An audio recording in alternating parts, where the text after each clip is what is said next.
The dust kicked up along the prairie horizon as Olivia Kane clutched the weathered letter in her trembling hands, the words blurring before her tear-filled eyes. The telegram had arrived just as the Kansas sun began to dip below the rolling plains outside Newton, bringing news that her brother, her last living relative, had fallen in a skirmish with outlaws near the Colorado Territory. With the harsh wind whipping her chestnut hair around her face, Olivia sank to her knees on the porch of the small homestead that had once held so much promise, now feeling as empty as the vast plains surrounding it. Newton, Kansas, 1875, had been meant to be her family's fresh start after the war took her father and typhoid claimed her mother. Now, at 23, Olivia found herself entirely alone with a 40-acre farm she couldn't possibly manage on her own, debts mounting, and winter approaching faster than the thunderclouds that frequently rolled across the prairie sky. Inside the modest cabin, Olivia placed the telegram on the rough-hewn table and stared vacantly at the walls her brother Thomas had built with his own hands just 2 years prior. The small space held too many ghosts, now memories of laughter around the fireplace, her brother's stories of his days riding with the cavalry, and the plans they'd made together for the future of their farm. The silence that filled the room now was deafening. Morning came with little relief. Olivia rose before the sun, as she always had, but the chores ahead seemed insurmountable. The cattle needed tending, the fence on the north pasture needed mending, and the wheat field required harvesting before the weather turned. As she slipped her worn boots on and wrapped a shawl around her shoulders, the weight of her reality pressed down upon her with crushing force. The crisp autumn air bit at her cheeks as she stepped outside. Their nearest neighbors, the Walkers, lived 3 miles east, and the town of Newton was a half-day's ride south. Isolation had never bothered her before, not when she had Thomas. But now the vast emptiness of the prairie seemed to mock her solitude. Olivia had just managed to feed the chickens when she spotted a lone rider approaching from the west direction of the cattle pasture. She squinted against the morning sun, one hand shielding her eyes, the other instinctively reaching for the rifle Thomas always kept by the door. The man rode tall in the saddle, his broad-shouldered silhouette cutting a striking figure against the golden horizon. As he drew closer, she could make out the details of his appearance: a worn leather duster, trailed dusty clothes, and a Stetson pulled low over his face. Not an uncommon sight in these parts, but unfamiliar enough to put her on edge. "Morning, madam," he called out when he was within earshot, his voice deep and clear across the distance. He reined his dappled gray stallion to a halt a respectful distance from the house. "Don't mean to alarm you. Name's Vaughn O'Malley. I was passing through and noticed some of your cattle have broken through the fence line on the north end." Olivia's grip on the rifle didn't loosen. "That's Kane property you were riding through, Mr. O'Malley." He nodded, removing his hat to reveal thick dark hair and a face weathered by sun and wind, though he couldn't have been more than 30. "No disrespect intended. I'm a rancher myself, or was until recently. Force of habit to check fences when I see livestock where they shouldn't be." "And what brings you to this part of Kansas?" she asked, still suspicious. Newton had seen its share of trouble in its early days as a railroad town, and though it had calmed somewhat in recent years, caution was still a way of life. "Looking for work," he replied simply. "Drought took my place in the Texas Panhandle last year. Been drifting north since, doing odd jobs where I can find them."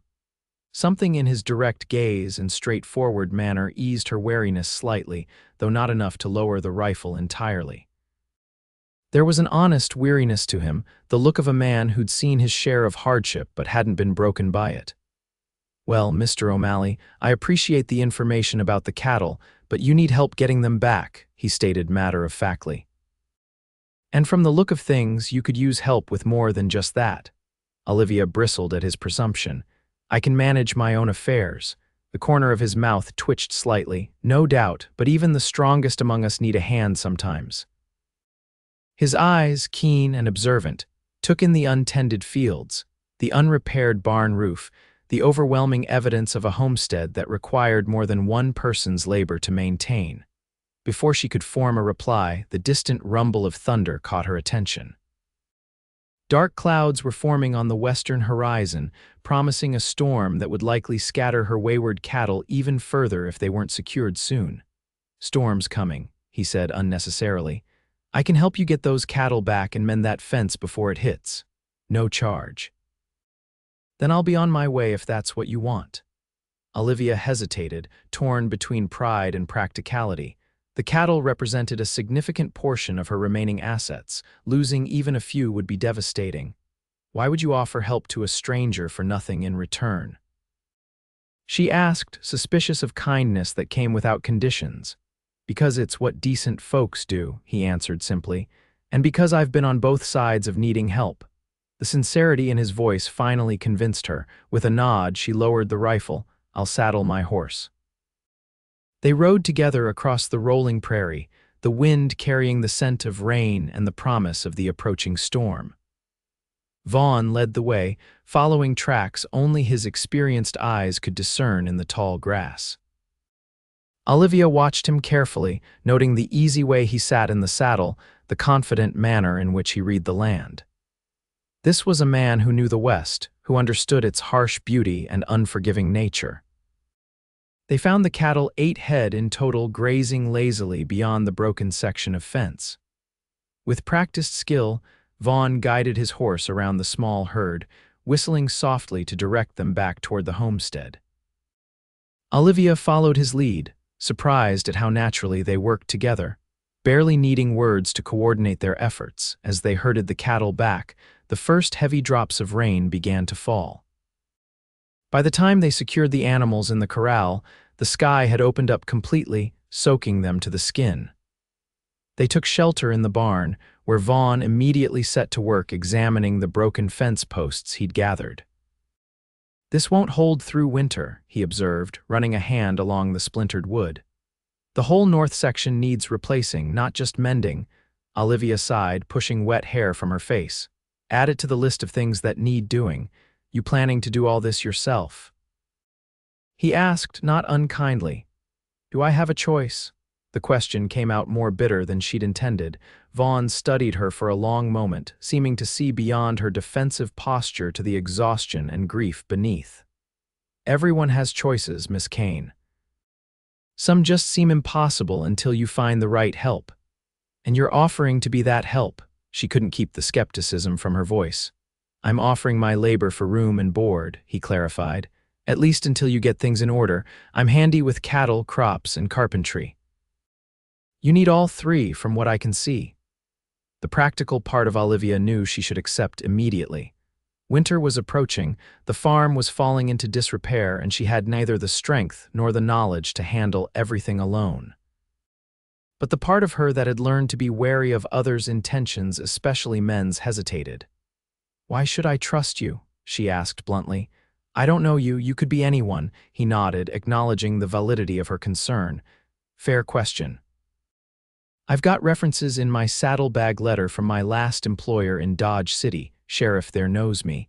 You're welcome to verify before deciding." The rain hammered against the barn roof, creating a rhythm that filled the silence between them. Olivia weighed her options. Trust didn't come easily to her, not after everything she'd lost. But necessity was a powerful motivator. "1 week," she finally said. "We'll try it for 1 week. You can sleep in the tack room. After that, we'll see." "Fair enough." He extended his hand, and after a moment's hesitation, she shook it, feeling the calluses that spoke of a lifetime of hard work. The storm lasted through the night and into the next morning, keeping them both confined to the homestead. Olivia allowed Vaughn to use her brother's tools to repair some of the leaks in the barn roof, watching from a distance as he worked efficiently and without complaint, despite the cold and damp conditions. By the afternoon, when the rain finally subsided, she found herself studying him more carefully. There was something reassuring in his quiet competence, in the way he approached each task methodically, without wasting motion or materials. "You've done this kind of work before," she observed as he finished patching the last significant leak. All my life, he replied, wiping his hands on a rag. Grew up on a ranch in Texas. Started working the moment I could walk, according to my father. And your family, are they still in Texas? A shadow passed over his features. Lost them all. Father in the war, mother to influenza after. Our place got swallowed up by a bigger operation, and I've been on my own since. The simple recitation of loss resonated with Olivia's own experience, creating an unexpected bond between them. I'm sorry, she said softly, and meant it. He acknowledged her sympathy with a nod. Life out here doesn't offer many guarantees, except that nothing stays the same for long. Some things change too quickly, Olivia murmured, thinking of her brother's empty chair at the dinner table, the letter announcing his death still sitting where she'd left it. Vaughn's perceptive gaze caught the direction of her thoughts. You've had a recent loss. She hadn't intended to share her grief with this stranger, but something in his manner invited confidence. My brother Thomas, he was all I had left. The telegram came yesterday. Understanding dawned in his eyes, along with genuine compassion. I'm truly sorry, Miss Kane. Olivia, she corrected automatically, surprised at herself. If you're staying, even temporarily, you might as well use my name. Olivia, he repeated, and the way he said it with respect, not presumption, made her name sound different to her ears. The days that followed fell into an unexpectedly comfortable routine. Vaughn rose before dawn, tended the livestock, and began the day's major tasks before Olivia had even prepared breakfast. They would work separately throughout the morning, he on the external repairs to the barn and fences, she on the domestic duties that kept the homestead functioning, and then come together at midday to plan the afternoon's work. Despite her initial reservations, Olivia found herself increasingly reliant on Vaughn's expertise. He knew when to harvest the remaining wheat, how to repair the well pump when it began to falter, and which of the cattle should be sold before winter to ensure enough feed for the others. How did you learn all this? She asked him one evening as they sat on the porch watching the sunset paint the prairie in shades of gold and crimson. Trial and error mostly, he admitted with a slight smile. Made plenty of mistakes along the way. You make it look effortless. Nothing worth doing is effortless, he replied, but having the right knowledge makes the effort count for more. As the promised week drew to a close, Olivia found herself dreading the conversation that would determine whether Vaughn stayed or moved on. The improvement to the homestead in just those few days was remarkable, but more than that, his presence had somehow made her grief more bearable, not because he intruded upon it or tried to diminish it, but because he respected it while gently encouraging her to continue living. On the 7th day, as they sat down to a simple dinner of stew and cornbread, Olivia finally broached the subject. Your week is up, she began, watching his expression carefully. So it is, he agreed, his face giving nothing away. I'd like you to stay, she continued. At least through winter, the work you've done. I couldn't have managed it alone. Relief flickered across his features, quickly replaced by his usual calm demeanor. I'd be glad to stay. There's still plenty to do before the snow flies. Their arrangement settled, life at the Kane homestead took on a new rhythm. October gave way to November, bringing with it the first frost and the need to prepare in earnest for the coming winter. Vaughn built a larger woodpile than Olivia had thought necessary, weatherproofed the barn beyond what she would have considered sufficient, and insisted on setting aside more preserves and cured meat than she believed they would need. Better to over-prepare than find yourself lacking when a blizzard hits, he explained when she questioned his abundance of caution. Plains winters can be unforgiving. She knew he was right, but the preparations were a stark reminder of how vulnerable she would have been without his help. The realization was both comforting and unsettling. Comforting to know she wasn't facing winter alone. Unsettling to acknowledge how dependent she had become on someone who was, in many ways, still a stranger. Yet as the weeks passed, Vaughn became less of a stranger and more of a steady presence in her life. He respected her space and her privacy, never presuming more familiarity than she offered, but he was always there when needed, a solid, reliable force that anchored her in a world that had become frighteningly untethered since Thomas's death. they established comfortable routines. In the evenings, after the day's work was done, they would sit by the fire, sometimes in companionable silence, sometimes sharing stories of their pasts. Olivia learned that Vaughn had fought briefly for the Confederacy before deserting, a fact he shared with evident shame, and had spent the remainder of the war years helping displaced families on both sides of the conflict. "I was young and foolish," he explained, staring into the flames. "Believed what I was told without questioning. It didn't take long in the field to realize I was fighting for something I couldn't support." "What did you do after?" she asked, curious about the path that had led him to her doorstep. "Wandered, worked. Tried to balance the scales a bit by doing more good than harm." He looked up at her then, his eyes reflecting the firelight. "Not sure the scales will ever balance, but I keep trying." His honesty touched something in Olivia, making her own walls lower slightly. She found herself sharing memories of her family, her father's booming laugh, her mother's skill with plants, Thomas's unwavering optimism even in the face of hardship. "He's the one who insisted we come west," she told Vaughn one night as the first snow of the season fell softly outside. "Said there was nothing left for us in Pennsylvania after the war. He had such dreams for this place." "And what were your dreams?" Vaughn asked quietly. The question caught her off guard. No one had asked her that before, not her father, who'd always assumed she would marry and raise a family, not Thomas, who'd included her in his vision without asking if she shared it, not even herself in recent years. "I don't know anymore," she admitted. "For so long it was just about surviving, helping my family survive. I never thought beyond that. And now, she gazed out the window at the swirling snow.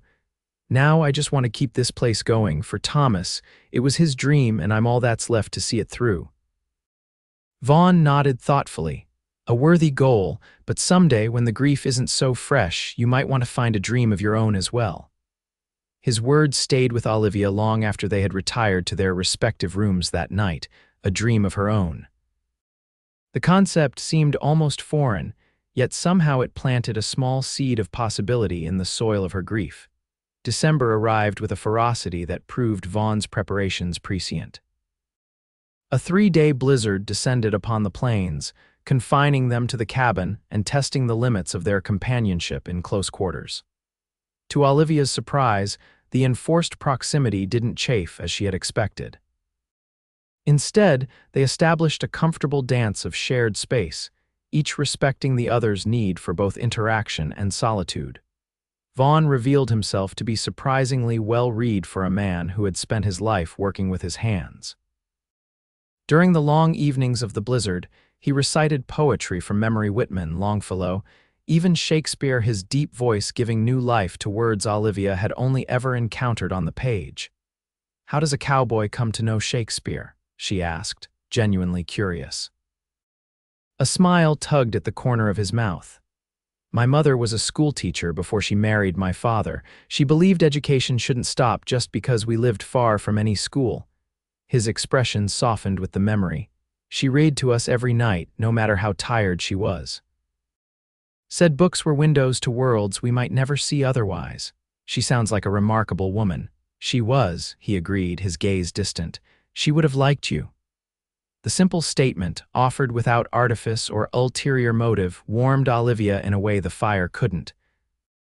It had been so long since she had felt any connection to another person that the sensation was almost foreign, this tentative bridge forming between her world and his.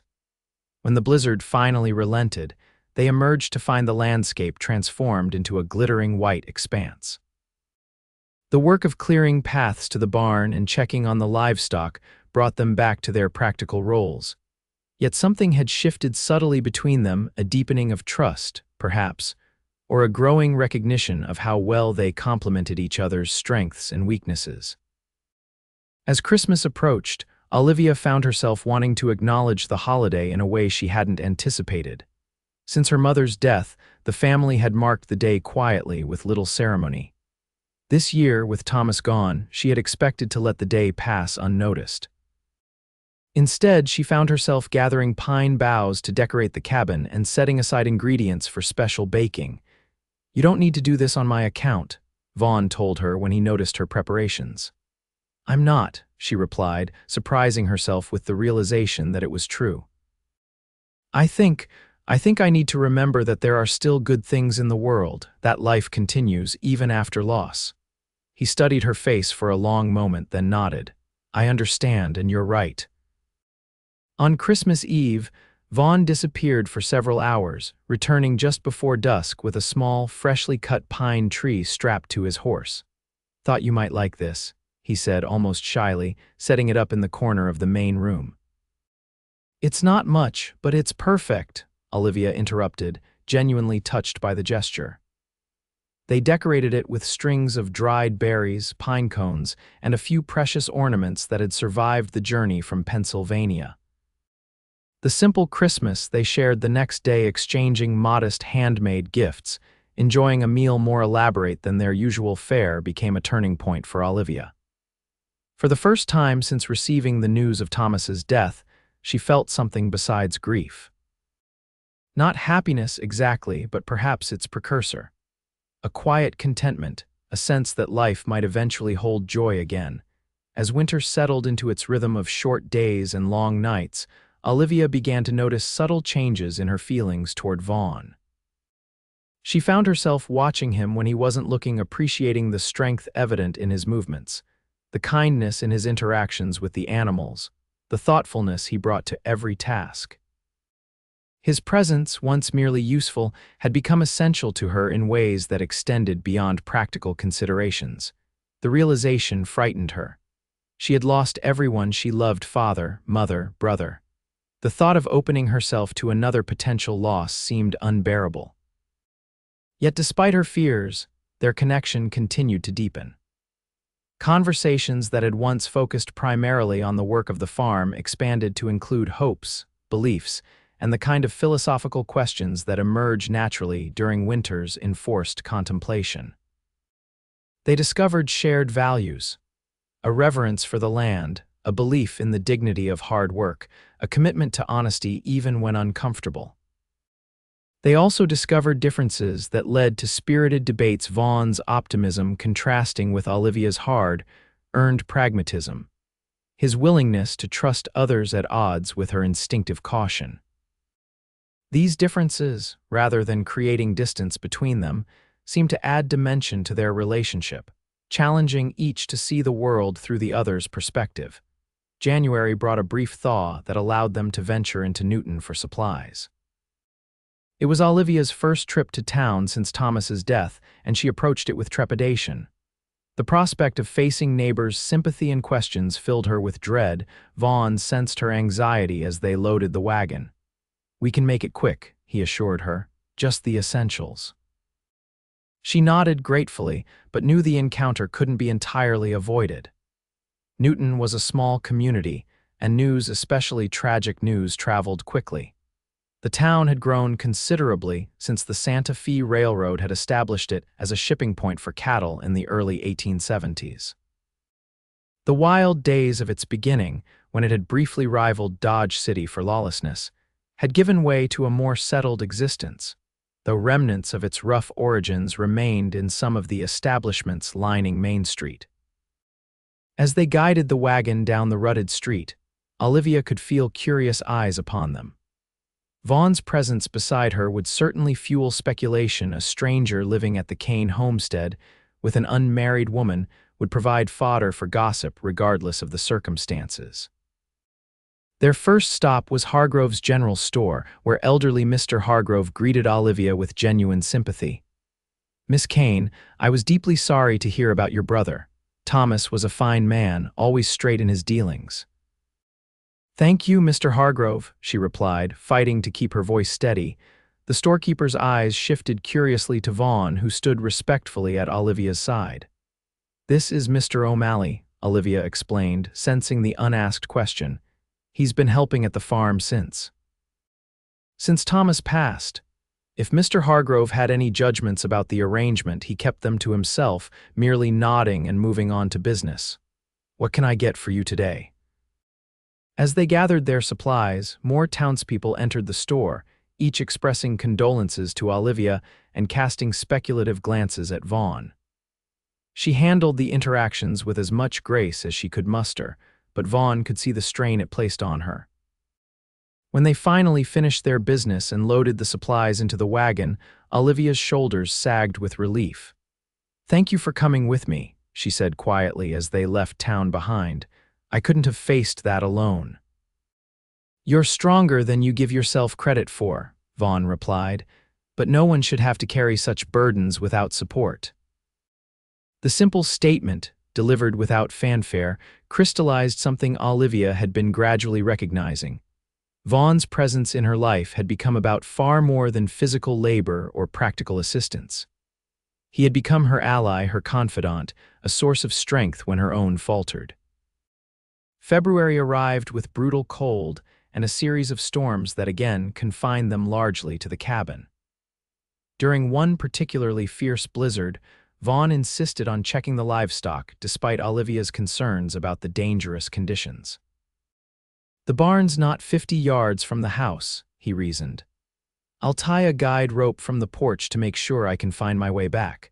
Reluctantly, she agreed, but as the minutes of his absence stretched to nearly an hour, her worry grew. When he finally stumbled through the door, covered in snow and shivering violently, she rushed to help him remove his frozen outer clothing. "What happened?" she demanded, guiding him to the chair nearest the fire. "One of the horses knocked over a lantern," he explained through chattering teeth. "No major damage, but I had to make sure the fire was completely out." Olivia wrapped a quilt around his shoulders and pressed a cup of hot coffee into his hands. "You could have frozen to death out there, worth the risk to protect your home." His voice was matter-of-fact, as if the choice had been obvious. She stared at him, suddenly overwhelmed by the realization of what his loss would have meant to her. Not just the practical implications, but the emotional void his absence would create. The thought sent a chill through her that had nothing to do with the howling wind outside. "Don't do that again," she said, her voice wavering slightly. "Not without telling me exactly what you're planning." Something in her tone made him look up, his eyes meeting hers. "I'm sorry I worried you." "I couldn't bear," she stopped herself, the words catching in her throat. Vaughn reached out, hesitantly taking her hand in his. "Couldn't bear what, Olivia?" The touch of his hand, warm despite his recent exposure to the cold, broke something loose inside her. "I couldn't bear another loss," she whispered, finally giving voice to the fear that had been growing alongside her feelings for him. "Everyone I've ever loved is gone. I can't go through that again." The admission hung between them, more revealing than she had intended. Vaughn's expression softened, his thumb gently tracing circles on the back of her hand. "Then let me hold the weight this time," he said softly. "You've carried your grief alone for too long. Some burdens are lighter when shared."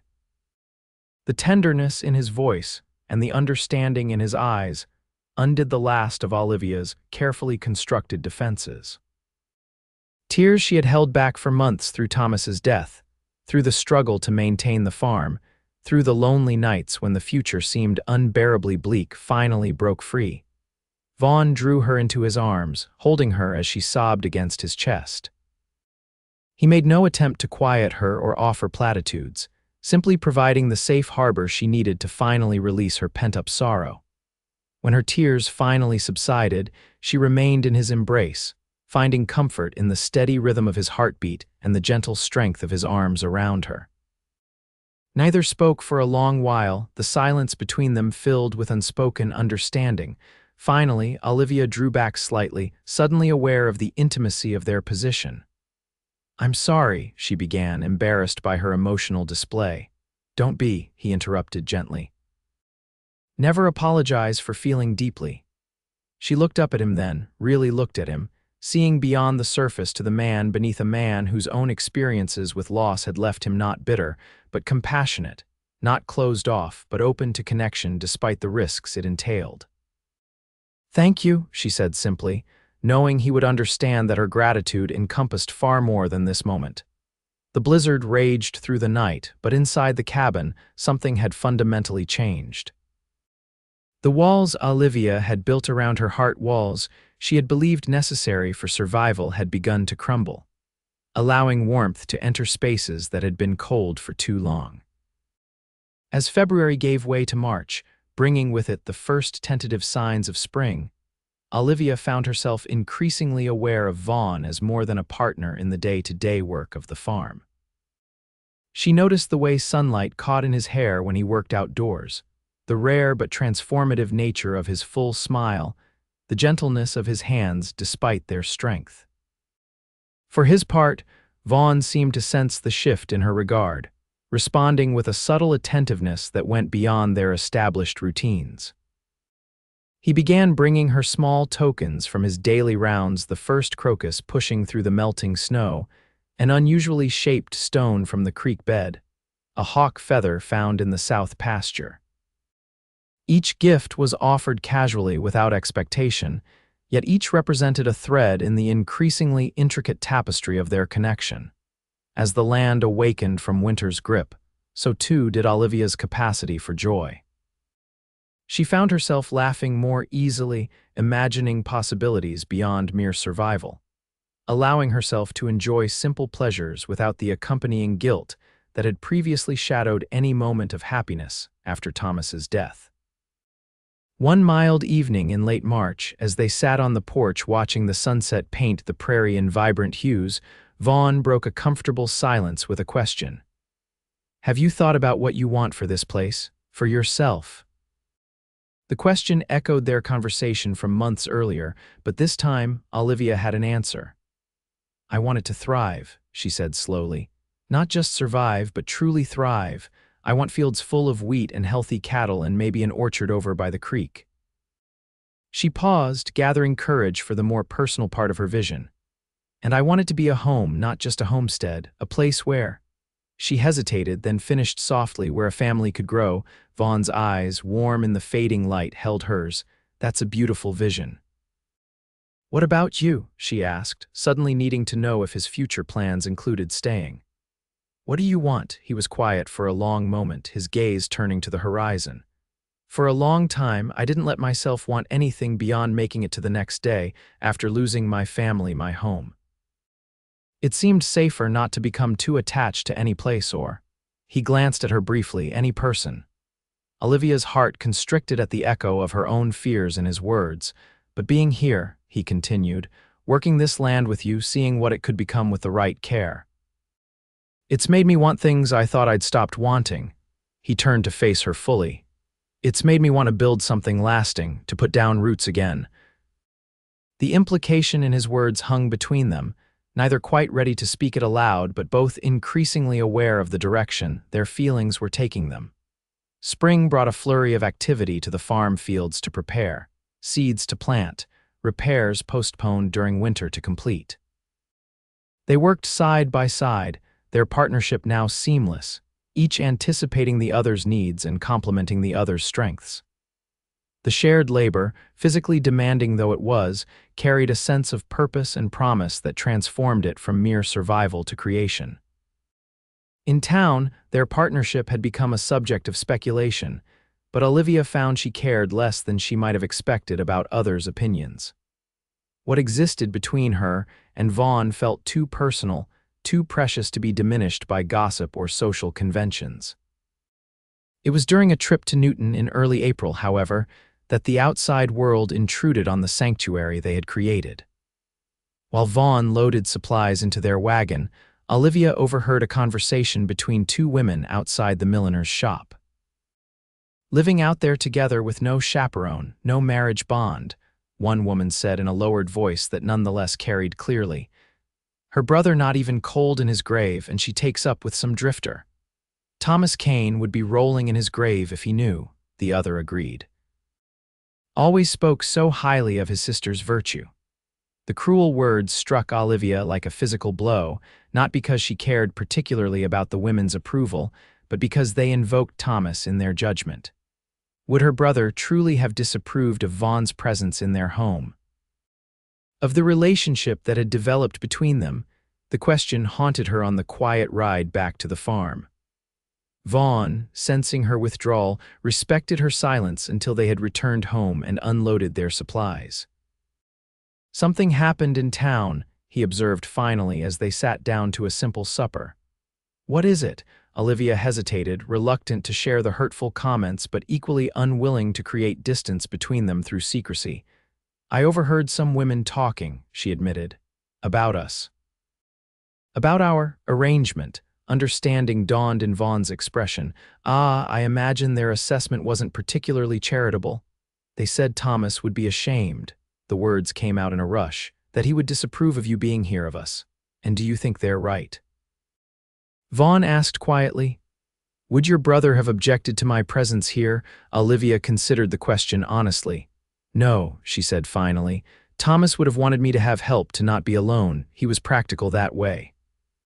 She paused, then continued more hesitantly, but our relationship has become more than just practical assistance. Vaughn's gaze was steady.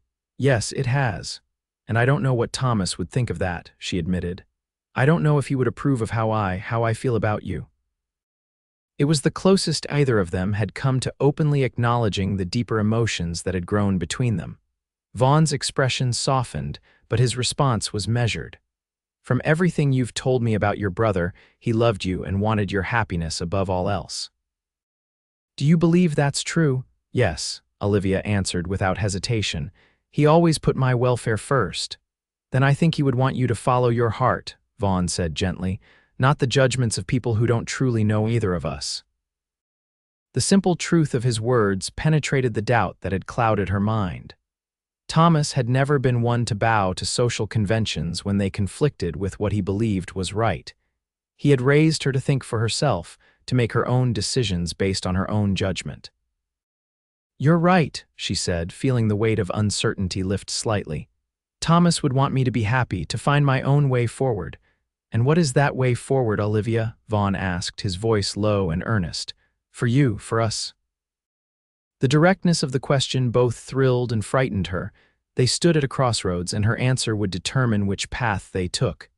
I don't know exactly, she answered honestly, but I know I don't want to go back to how things were before you came. I don't want to face life alone again. Vaughn reached across the table, taking her hand in his. You don't have to, not if you don't want to. The warmth of his touch and the sincerity in his eyes gave her courage. What are you saying, Vaughn?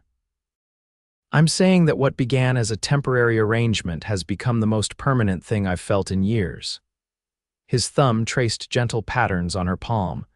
I'm saying that this place, this life we've been building together, it's become home to me. You've become home to me. The declaration, simple yet profound, resonated with everything Olivia had been feeling but had been afraid to express. I feel the same way, she admitted softly. I was so scared of losing someone else I cared about that I tried not to care at all, but it didn't work. You became important to me despite all my attempts to keep my distance. A smile, warm and genuine, spread across Vaughn's face. I'm glad your attempts failed. So am I, she replied, returning his smile. They sat in comfortable silence for a moment, both recognizing the significance of what they had just shared. Finally, Vaughn spoke again, his voice thoughtful. People will talk regardless of what we do. But if you're concerned about appearances, about respecting your brother's memory in the eyes of others, you're suggesting marriage, Olivia concluded, the word both exciting and intimidating. I'm suggesting that I love you, Vaughn corrected gently. And that I want to build a life with you officially, permanently, if that's what you want too. The directness of his declaration, the first time either of them had used the word love, took her breath away. For a moment, all her fears rushed back, the terror of giving her heart completely, of potentially facing another devastating loss. Seeing the conflict in her expression, Vaughn continued, You don't need to answer now.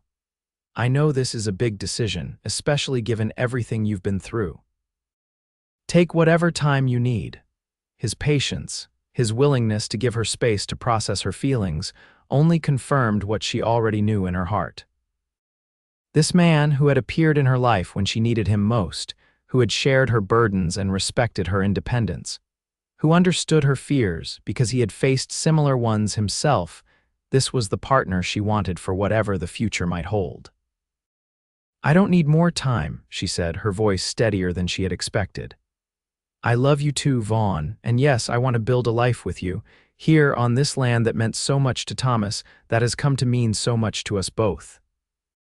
The joy that illuminated his face at her words was like sunrise breaking over the prairie, gradual at first, then blazing with undeniable brilliance. He stood, drawing her to her feet and into his arms. "Are you certain?" he asked, his hands warm against her back, his eyes searching hers. "I don't want you to feel rushed or pressured." "I'm certain," she assured him, finding courage in the rightness of their connection. "More certain than I've been about anything in a very long time." His arms tightened around her, and then, with infinite tenderness, he lowered his lips to hers in their first kiss. The gentle pressure of his mouth against hers, the solid warmth of his body, the subtle scent of sun and earth that always seemed to cling to him, all combined to create a moment of perfect clarity for Olivia. This was right. This was home. When they finally parted, Vaughn rested his forehead against hers, his voice slightly rough with emotion. "I never expected to find you, Olivia Kane, never thought I'd find this kind of happiness again, nor did I," she admitted. "After losing everyone, I thought that part of my life was over. That grief was all that remained. And now I understand that love and loss aren't separate things, they're two sides of the same coin." She reached up to touch his face, tracing the contours she had come to know so well. "Loving means risking loss. But not loving means losing everything before you even have it." Vaughn nodded, understanding completely. "So we face whatever comes together, the good and the hard." "Together," she agreed, the word a promise. They were married in late April, when the prairie had burst into bloom with wildflowers and the world seemed full of renewal. The ceremony was small, held in Newton's modest church with only a few neighbors and the local pastor in attendance. Olivia wore her mother's dress, carefully altered for the occasion, and carried a bouquet of wildflowers Vaughn had gathered that morning. The simplicity of the ceremony suited them both, two people who had found each other against the odds, who had built a connection based on shared work, mutual respect, and eventually, love that had grown naturally from the soil of their common experiences. As they exchanged vows, Olivia felt Thomas's presence not as a judgment, but as a blessing. He had always wanted her happiness, her security. In Vaughn, she had found both, along with a partnership that honored the legacy Thomas had begun on their land. The weeks that followed their wedding brought both continuity and change to the Kane, now the Vaughn O'Malley homestead. The daily work remained much the same, the rhythms of farm life dictating their schedule as spring advanced toward summer. But now they shared the small bedroom that had once been Olivia's alone, finding in each other's arms a sanctuary from the hardships of frontier life and a celebration of the love they had found despite their losses. Vaughn proved as tender and considerate a husband as he had been a helper and friend, never taking Olivia's love for granted, always approaching their intimacy with a reverence that made her feel both cherished and desired. Together, they learned the contours of this new dimension of their relationship, building on the foundation of trust and communication they had established over the preceding months. Summer arrived with its demands: crops to tend, cattle to manage, provisions to prepare for the coming winter. But now the work carried a different meaning for Olivia. What had once been obligations to be fulfilled for survival's sake had become investments in a shared future, in the vision they both held for their land and their life together. In August, as they celebrated a successful wheat harvest, Olivia realized her monthly cycle was late. By September, there was no doubt, she was carrying their child. When she shared the news with Vaughn, his reaction was everything she could have hoped for: joy tempered with concern for her welfare, excitement about the future balanced with practical considerations about how they would manage. "Are you happy about this?" he asked, holding her close as they sat on the porch in the soft evening light. "It's sooner than we planned." "I am," she assured him, surprising herself with how true it was. After so much loss, the creation of new life felt like the most profound affirmation possible. "Scared too, of course. But mostly happy." Vaughn's hand gently covered her still, flat stomach, his touch reverent. Our child will grow up knowing only love and security, he promised. Everything we can give, they will have. Not wealth, Olivia pointed out practically. Farming is never going to make us rich. No, he agreed with a smile. But they'll be rich in other ways. They'll know the satisfaction of working land that belongs to them, of seeing things grow under their care. They'll know the value of hard work and the importance of helping others. And most of all, they'll know they're loved not just by us, but by the community we're building here. His vision of their child's future resonated deeply with Olivia. It wasn't about material prosperity, but about creating a life of meaning, purpose, and connection, the very things that had been threatened when she lost Thomas, the very things Vaughn had helped her reclaim. As autumn painted the prairie in golds and russets, Olivia's pregnancy progressed without complications. Her body changed, accommodating the new life within, and Vaughn's attentiveness increased accordingly. He took on more of the physically demanding chores, insisting she rest when needed, preparing special meals to ensure she and the baby received proper nourishment. The community that had once gossiped about their unconventional beginning now rallied around them, recognizing in their commitment to each other, and their land a reflection of the values that sustained all who chose to make their lives on the frontier. Women who had previously judged, Olivia now brought gifts for the baby, shared advice about pregnancy and childbirth, offered assistance with preparations for winter.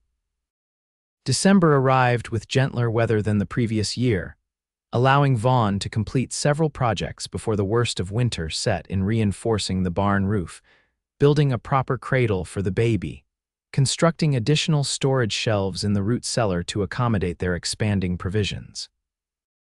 Christmas this year was a celebration not just of the season, but of all they had accomplished together and all that lay ahead. They exchanged simple gifts: a new hat Olivia had secretly knitted for Vaughn, a delicately carved music box he had commissioned from a craftsman in Newton for her. "For our child's lullabies," he explained as she wound it, tears filling her eyes at the thoughtfulness of the gift. The sweet melody that emerged seemed to fill the cabin with promise, with the certainty that life, despite its hardships and losses, contained moments of pure beauty worth treasuring. The new year, 1877, dawned cold and clear. Olivia, now in her 7th month of pregnancy, found movement increasingly difficult in the confined space of the cabin during winter's harshest days. Vaughn, anticipating her restlessness, surprised her by converting a portion of the barn into a workshop where she could engage in the sewing and craft projects that had always brought her satisfaction. "It's not much," he apologized as he showed her the space, warmed by a small stove and lit by carefully placed lanterns. "But I thought you might like somewhere to go besides the house, somewhere you could create things for the baby and feel productive while still staying warm." The consideration behind the gesture touched Olivia deeply. "It's perfect," she assured him, taking in the sturdy work table, the comfortable chair, the shelves already stocked with fabrics and notions he had purchased in town. "How did you manage this without my noticing?" He grinned, pleased by her reaction. "I have my ways. You've been sleeping more lately, and I may have used those opportunities." As winter gradually yielded to spring's first tentative advances, Olivia's time grew near. The midwife from Newton, Mrs. Abernathy, began making regular visits to the homestead, checking on Olivia's progress and preparing both expectant parents for what lay ahead. "First babies often take their time," she warned them during her final visit before the birth. "Don't be alarmed if labor lasts longer than you might expect."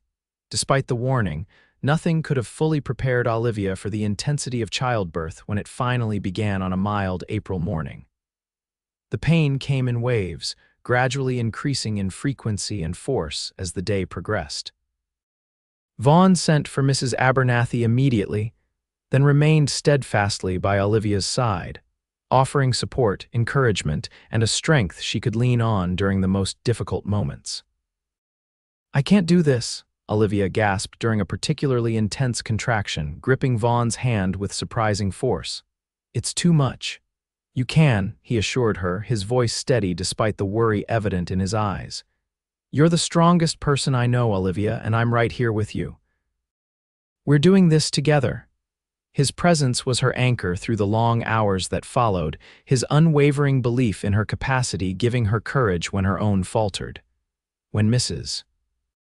Abernathy finally instructed her to push, it was Vaughn's voice that guided her, Vaughn's strength that helped her find her own. And then, after what seemed an eternity of effort, their son entered the world with a lusty cry that filled the cabin and their hearts with joy. "He's perfect," Vaughn whispered, tears streaming unashamedly down his face as Mrs. Abernathy placed the swaddled infant in Olivia's arms. "Absolutely perfect." Exhausted but radiant, Olivia gazed down at their child, a tiny face with Vaughn's strong brow and her own determined chin, a new life that represented everything they had built together. "Thomas," she said softly, looking up at Vaughn. "I'd like to call him Thomas, after my brother." "If that's all right with you." Vaughn nodded, too overcome with emotion to speak for a moment. Then he cleared his throat and added, "Thomas Vaughn Kane O'Malley, a strong name for a strong boy." As spring bloomed fully across the prairie, bringing new life and renewal to the land they tended, Olivia and Vaughn settled into parenthood with the same partnership that had characterized their approach to all aspects of their life together. They took turns with night feedings, shared childcare responsibilities alongside farm work, and found in their son a source of joy that deepened their bond. With each passing day, young Thomas thrived under their care, growing sturdy and curious about the world around him. By his first birthday, he was taking tentative steps across the cabin floor, reaching eager hands toward everything within his grasp, filling their home with laughter and the constant surprise of discovery. "He has your determination," Vaughn observed one evening as they watched their son doggedly attempting to stack wooden blocks. "Never gives up, no matter how many times those towers fall. And your patience," Olivia countered with a smile. "Look how carefully he places each block, how he studies the problem before trying again." The farm prospered along with their family. Vaughn's expertise with cattle and Olivia's skill with garden crops created a diverse operation that withstood the vagaries of weather and markets better than many of their neighbors' single-focus farms. They were by no means wealthy, but they were secure, able to reinvest in improvements that gradually transformed the homestead from a place of mere survival to one of genuine prosperity. By Thomas's second birthday, the orchard Olivia had once envisioned was taking root along the creek, the first saplings stretching upward with promise. The cabin had been expanded to include another bedroom and a larger kitchen, making space for their growing family and the community gatherings they increasingly hosted. It was during the summer of 1879, as they celebrated the 4th of July with neighbors and friends from Newton, that Olivia realized how completely her life had transformed in the 4 years since that fateful day, when she had received news of her brother's death and Vaughn had ridden into her life.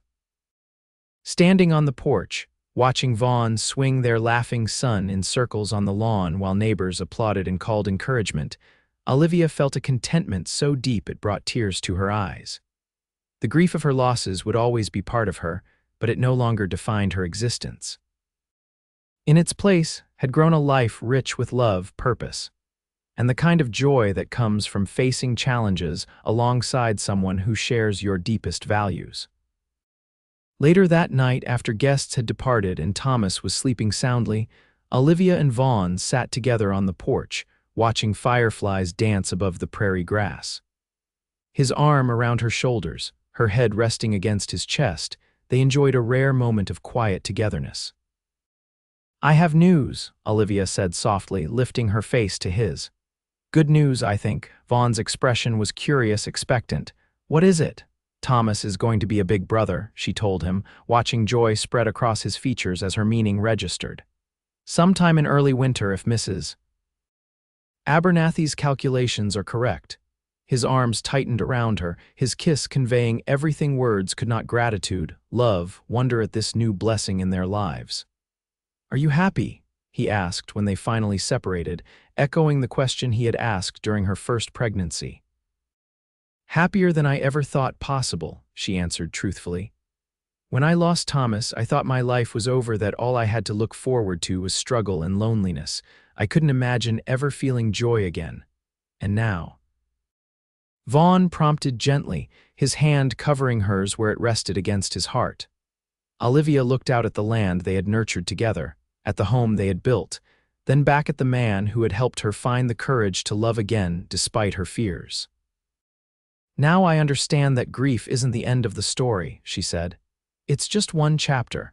What comes after depends on whether you're brave enough to keep turning the pages. Vaughn nodded, understanding completely. And you were brave enough. We both were, she corrected. Brave enough to risk loving again, despite knowing how much it can hurt to lose someone. The risk was worth it, he said simply, his eyes reflecting the same certainty she felt. Yes, Olivia agreed, leaning into the embrace that had become her sanctuary, her home. Every moment.